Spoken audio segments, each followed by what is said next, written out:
Bonjour, bonsoir, chères à toutes, chers tous, que les bénédictions soient, que la lumière engendre toujours la lumière et éternellement la lumière. Je vous remercie de vous retrouver sur notre chaîne à nous tous, et chaîne sur laquelle j'espère vous apprenez certainement beaucoup de choses.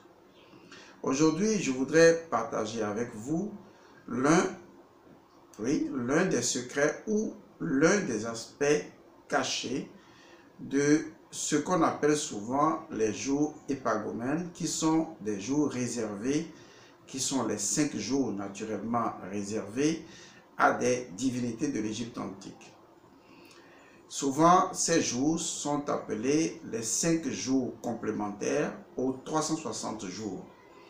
Et c'est ce qui donne justement 365 jours. Il y a plusieurs légendes qui tournent autour de cette affaire, mais on sait que la légende la plus fondamentale, la plus authentique, la plus originale est celle justement de l'Égypte antique. Dans l'Égypte antique, lorsqu'on se rappelle donc de ces mythes et mythologies, il a été question d'une affaire assez intéressante dans la génération de l'Énéade. Vous savez, l'Énéade, c'est la naissance des 9 divinités principales, que j'appelle plutôt les 9 divinités principielles. Et donc, vous avez le dieu Atum qui va générer des divinités. Ces divinités, on les connaît sous des noms, disons, un peu grécisés, comme par exemple le dieu Chou, le dieu Tefnut, le dieu, ou la déesse Tefnut, je vais plutôt dire divinité, voilà, Tefnut. On vous parle donc de Nut, la déesse Nut, ou la divinité Nut. On vous parle également de Geb, qui est donc le dieu Geb. On vous parlera également de leurs enfants. Leurs enfants, comme par exemple Osiris, considéré comme souvent l'aîné. On vous parlera de Isis, qui est donc sa parèdre et sa sœur et sa conjointe. On vous parlera également du dieu Seth, et donc de Nephthys, sa compagne, sa parèdre, généralement présenté ainsi, même si au niveau métaphysique, il y a quelques changements qu'il faut prendre en considération. Et enfin, on vous parlera du dieu Horus. Mais souvent, dans certaines présentations de cette Énéade-là, on remarque la présence de Horus le Grand. Horus le Grand qui est souvent positionné immédiatement après Osiris. Des fois, on remarque que l'Énéade passe de 9 à 10, mais en fait, ce n'est pas ça, puisque souvent on considère Atum comme étant juste une interface, il n'est pas. Et donc les autres sont réellement ces démembrements, ou du moins ces représentations symboliques. Une chose est sûre, l'Énéade est l'Énéade, et nous en sommes conscients. Et donc l'histoire qui est née de l'Énéade et qui intéresse justement ces 5 jours complémentaires, c'est que l'on raconte qu'au départ, il y avait tout simplement 12 mois de 30 jours chacun. Ça veut dire que chaque mois était un mois parfait de 30 jours, puisque le nombre 30 et le 3 sont symboliquement des nombres très puissants. Et donc, il y avait une année, c'est 12 mois, d'accord, de 30 jours, ce qui fait naturellement 360 jours.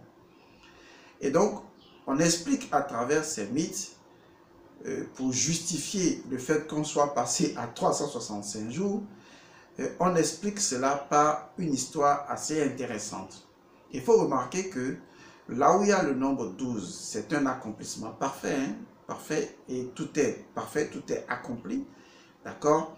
Lorsqu'on rentre dans l'énergie du nombre 13, c'est qu'on rentre dans un autre dynamisme, dans un chamboulement, dans une révolution en fait. C'est pourquoi beaucoup de personnes ont souvent peur du nombre 13, ce qui ne devrait pas être normalement le cas. Et donc, vous verrez dans la Bible des chrétiens, les 12 apôtres de Jésus, les 12 tribus d'Israël, la Jérusalem céleste avec les 12 entrées, vous voyez, vous allez voir le nombre 12 partout. Et s'il y a un chapitre dans l'Apocalypse qui est vraiment le chapitre le plus important, c'est le chapitre 12 de l'Apocalypse, et qui parle justement d'une scène associée donc à la femme. Donc tout est là, le nombre 12 est partout, parce qu'il représente l'accomplissement de toutes choses. Vous avez les 12 signes du zodiaque, vous avez les 12 ères astrologiques, vous voyez. Donc tout est là, le nombre 12 nous met dans une position de perfection totale. Une forme de collaboration parfaite entre, disons, le créateur et la perfection de sa créature et naturellement l'être humain qui est en adéquation avec sa création. C'est pourquoi on voit une combinaison du 7 et du 5. Même si pour le moment, je ne vais pas expliquer ce type de mystère.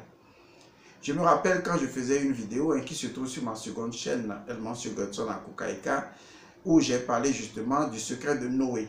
Et je vous expliquais le fondement ou le secret du nombre 120. Où je vous expliquais qu'il s'agissait du cycle de 10 ans, d'accord, qui est multiplié par 12. Donc, quand vous avez un cycle de 10 ans qui a fait 12 ans, vous avez un cycle de 120 ans et c'est le cycle parfait. Pour ceux qui s'en souviennent, vous vous rappelez que dans l'histoire de Noé, chapitre 6, Dieu disait que la terre était corrompue et que la durée de vie de l'homme ne dépasserait pas 120 ans. Or, 120 ans, ce n'est pas 120 ans. Puisque quand Dieu parle de 120 ans, ce n'est pas comme quand l'homme parle de 120 ans, ce n'est pas la même chose.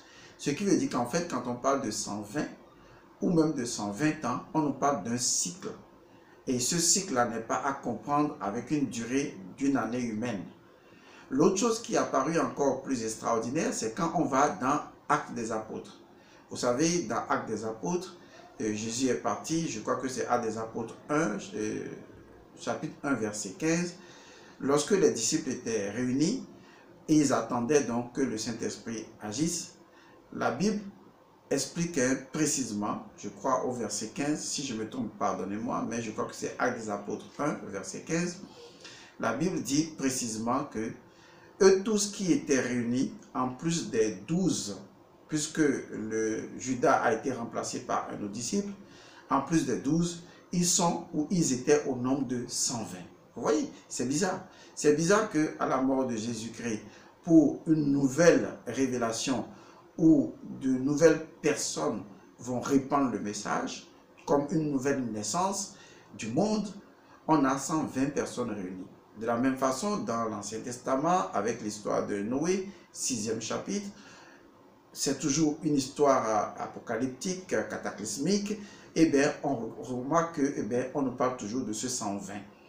Et c'est ce qui est intéressant, parce que ce nombre 120 marque la perfection du nombre 10 dans un cycle de 12 ans.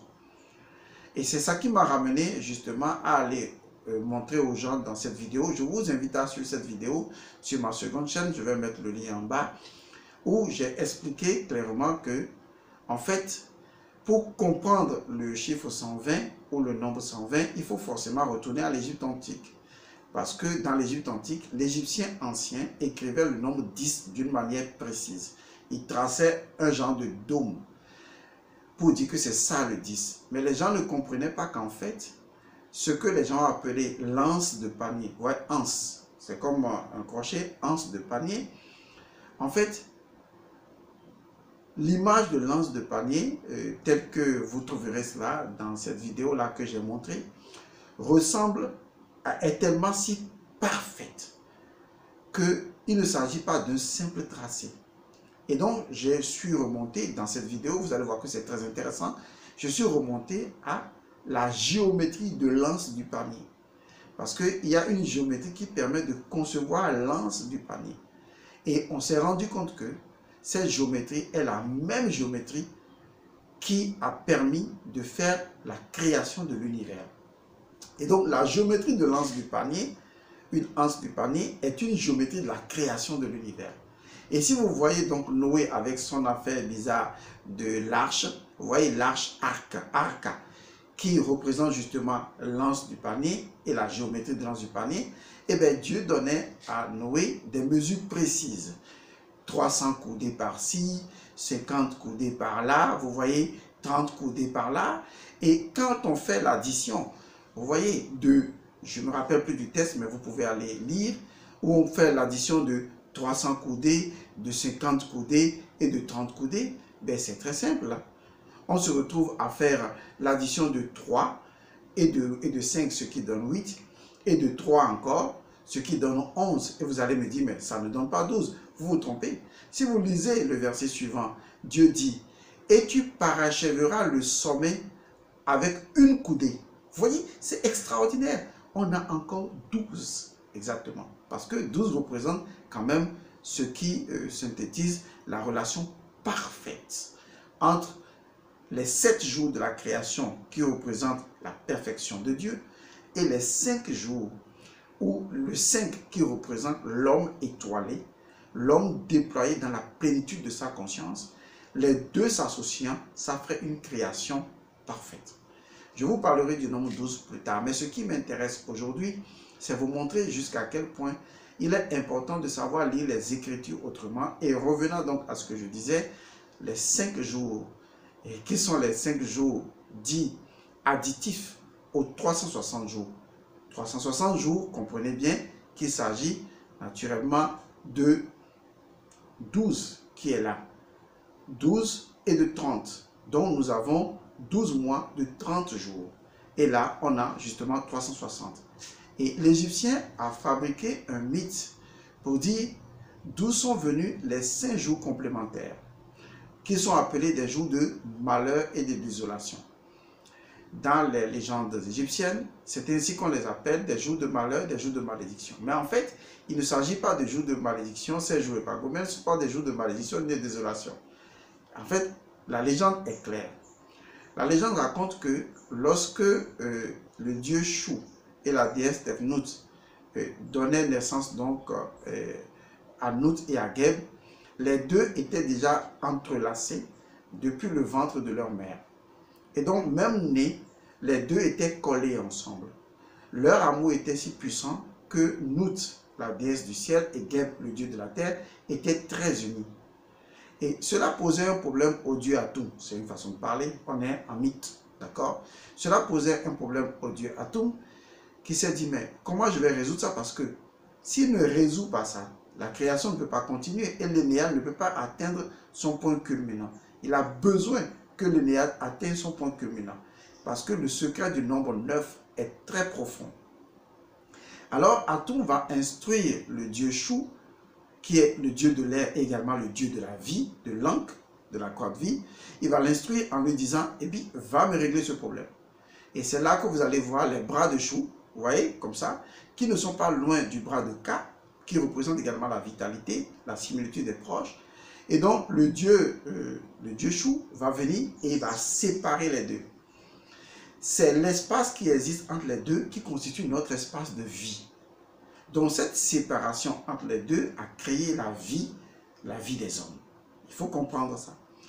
Mais comment sont venus alors au monde les autres jumeaux, à savoir Osiris, Isis et Seth, Nephthys, et plus tard, eh bien, Horus qui va naître de la relation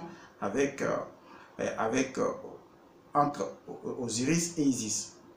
Vous voyez que la chose devient très simple à comprendre parce que la déesse Nout, qui est la déesse du ciel, toujours selon la légende amoureuse, très amoureuse de dieu Geb, va utiliser un genre de stratagème. Vous savez, les dieux et les déesses ont toujours, disons, cette mégalomanie d'utiliser des stratagèmes pour se duper entre eux.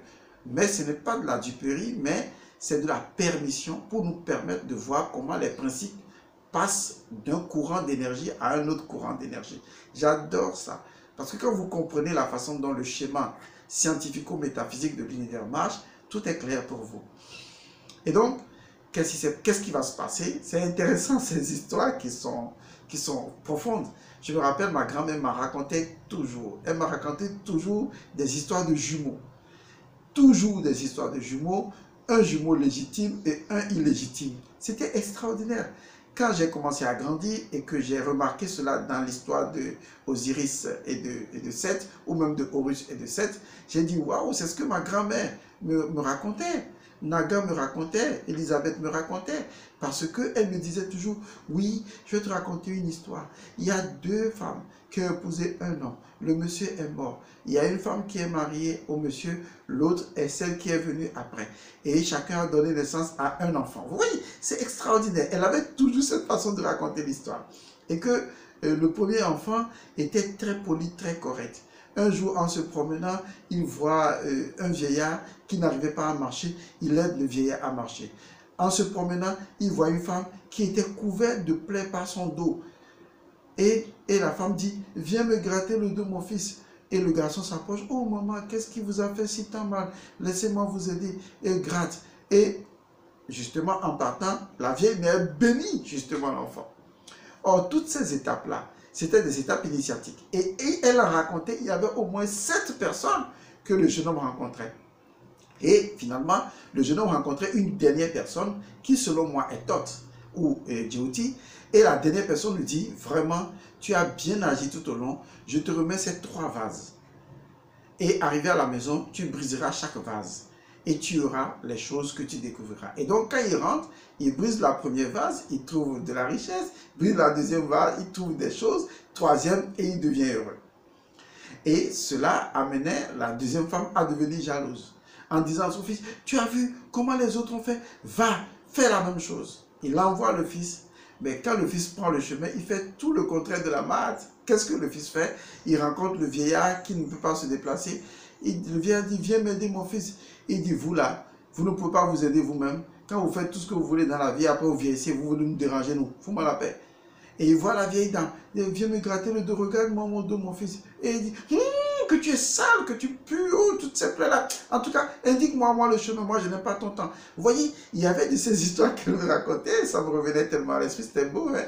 Et finalement, vous vous rendez compte que, en fin de compte, eh bien, la personne rencontrait toujours Djéouti, qui lui remet toujours 3 vases. Mais ce qu'il en sortait, d'abord c'est un gros serpent, et après c'est des maladies, et après c'est autre chose. C'est assez hilarant. Donc l'affaire des jumeaux remonte à la nuit des temps. Il faut comprendre la façon dont la gémellité cosmique marche, pour comprendre comment les choses s'interagissent, et comprendre les 7 lois hermétiques de l'univers. Ouh là là, je vais loin. Reviens ici. D'accord. Voyez, je suis en train de voyager là, il ne faut pas que j'aille loin. Ok, revenons à ce qui m'intéresse. Donc, en ce qui concerne ces 5 jours, eh bien, Chou va séparer les deux pour permettre que l'espace de vie soit pour que nous existions. Mais comment les autres enfants vont naître? C'est très simple. Eh bien, la déesse Nôtre, toujours amoureuse, va aller voir le dieu Djéouti, tout comme j'en parle tout à l'heure, et décide de jouer à Yasra, c'est-à-dire au jeu de hasard avec le dieu Djéouti. Et il lui dit, bon, si je joue et que je gagne, je veux que tu m'accordes 5 jours. Et le dieu Djéouti dit, ok, je suis d'accord. Si tu gagnes, eh bien, je t'accorde 5 jours. Vous savez, Djéouti est également le dieu du temps. Et donc, elle a fini par gagner, la femme, oh, elle est ruse là. Et elle a fini par gagner contre le dieu Djéouti, et le dieu Djéouti lui a donné les 5 jours. Et donc, qu'est-ce qui s'est passé pendant les 5 jours? Le premier jour, eh bien, elle va entretenir une relation sexuelle avec le dieu Geb, et va donner naissance au premier enfant, c'est-à-dire à Osiris. Ensuite, Horus le Grand, vous avez vu, j'ai nommé Horus le Grand ou Horus l'Ancien, plus Horus d'une certaine manière. Tout ça, je ne peux pas vous l'expliquer maintenant, mais beaucoup plus tard. Et donc, ensuite, va donner naissance au dieu Seth, apparemment le 3e jour, après la déesse Isis et après la déesse Nephthys, selon certaines, certaines personnes estiment que c'est l'ordre de base. Et donc, vous voyez que chaque divinité a son jour. Donc, ces jours de malheur sont appelés jours de malheur pour une simple raison, pour une affaire de sexe. Parce que les dieux ne sont pas censés sexer de la manière ouverte, visible aux êtres humains. Et ces jours-là n'étaient pas considérés comme étant des jours positifs parce que, vous savez, lorsque les deux s'unissent, l'espace de vie n'existe plus. Or, Chou les a séparés pour que notre atmosphère existe, pour qu'on puisse respirer de l'air et vivre en paix, faire des enfants. Donc si les jours, les 5 jours-là, leur sont consacrés, c'est comme si les deux se retrouvaient, comme si les deux nous compressaient et nous rendaient inexistants. Donc du coup, eh bien, cela devenait des jours apparemment de malheur ou de malédiction. Donc pour ce faire, les Égyptiens avaient mis en place des rituels qu'on appelait les rituels de 5 jours. Et ces rituels étaient en relation avec ces 3 divinités. Et chaque année, il fallait faire donc des rituels associés à ces divinités. Ce qui fait que vous-même, en tant qu'individu, vous avez l'obligation de faire des rituels de 5 jours par an. Et vous devez commencer toujours par le rituel d'Osiris, qui est le rituel de la purification, le rituel de l'innocence. Vous voyez, le rituel de l'ordre. C'est important. Et donc, c'est important de comprendre comment les choses marchent. Parce que si vous ne faites pas, vous ne maîtrisez pas ces 5 rituels-là, c'est-à-dire le rituel d'Osiris, le rituel associé à Osiris, associé à Isis, ça paraît parce que ça se fait aussitôt. Le rituel de Seth et le rituel de Nephthys, si vous ne savez pas le faire, et le rituel de Horus le Grand, si vous ne respectez pas ces 5 jours et les rituels qui leur sont associés, eh bien, les 360 jours normalement dédiés à l'existence et à la vie de l'homme, eh bien, ces jours-là seront très difficiles pour vous. Vous commencez donc à comprendre que chaque année, vous avez non seulement à commencer par la purification, mais à faire les autres rituels. Prenons par exemple le rituel de Seth. Son principe est simple. Jésus l'a énoncé. Donnez à César ce qui est à César et à Dieu ce qui est à Dieu. Est-ce que vous savez ce que ça veut dire? Certes, vous ne comprenez pas. Prenons le rituel par exemple associé à la déesse Isis. Ce qu'on appelle le rituel de la sympathie des forces de la nature. Il y a des personnes dans leur existence, les choses leur sont toujours difficiles avant qu'elles n'aboutissent. Il y a des gens comme ça. C'est-à-dire que là où les gens obtiennent les choses facilement, ces personnes-là, mais obtiennent les choses vraiment difficilement et même n'obtiennent pas tout. Et c'est comme si ces personnes portent le poids du monde. C'est que ces personnes ne connaissent pas le rituel associé à la déesse Isis, qu'on appelle le rituel de la sympathie des forces de la nature. Parce qu'en ce moment, ce n'est plus vous seul qui porterez le poids. Est-ce que vous connaissez le rituel associé à la divinité Nephthys, par exemple? Elle qui est chargée du monde de la nécropole, du monde donc du monde mortuaire, et qui va être secondée ou primordialement mise en place par Anubis. Est-ce que vous connaissez à quoi elle sert dans la fonction de l'univers en tant que principe? Vous voyez, parce qu'elle représente justement le monde de l'au-delà. Elle représente les morts, elle représente également la transformation positive et elle représente également, et je vais vous le dire, le fait d'honorer les ancêtres. Est-ce que vous savez à quoi correspond le rite de Horus le Grand? Et ça aussi, il faut le savoir. Parce que quand on met tous ces rituels-là ensemble et qu'on les exécute sur les 5 jours ou même en une journée, on a apporté l'équilibre qu'il faut à toute l'année. Et donc, à la fin d'une année, on doit pouvoir le faire, puisque c'est justement à la fin d'une année que ces jours-là ont été complétés pour devenir des jours sensibles. Voilà, je préfère dire sensibles. Alors, vous qui êtes dans le cours intitulé « Les armures spirituelles du manager », eh bien, je me fais l'obligation de mettre à votre disposition les rituels de ces 5 jours.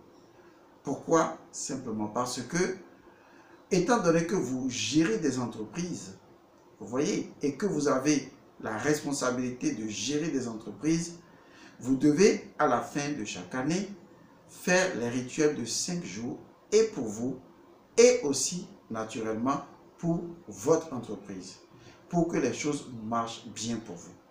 Et ça, c'est fondamental, il faut que vous le sachiez. Deuxième groupe pouvant bénéficier de ce cours, il s'agit naturellement de ceux qui sont dans Sepuram. Vous savez, ceux qui sont dans Sepuram ont un statut particulier, à la limite un statut privilégié. Pourquoi? Parce qu'il n'y a rien de mieux que les personnes qui décident de se prendre en charge. J'aime ça. J'aime les gens quand ils décident de se prendre en charge. Et c'est la raison pour laquelle tous ceux qui sont dans ces purames ont un statut énormément privilégié dans lequel je leur donne toutes les connaissances, tous les outils pour que ces personnes deviennent totalement autonomes, ces personnes atteignent la souveraineté de conscience.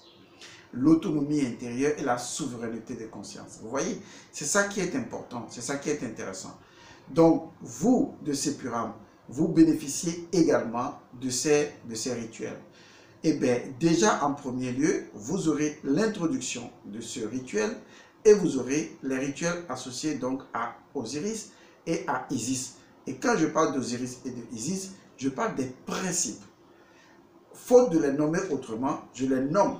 Mais en fait, je parle des principes. Ce ne sont pas des divinités en soi, ce sont des principes. Il faut honorer ces principes dans les 5 jours complémentaires vers la fin de l'année pour pouvoir réussir les choses qu'on veut faire.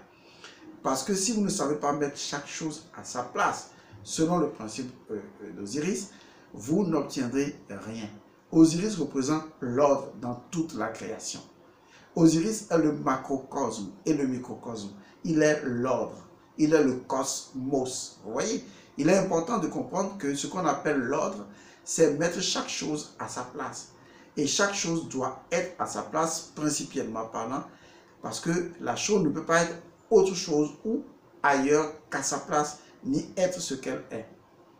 Et une fois que vous respectez les choses dans leur positionnement, à leur place, vous êtes dans l'ordre.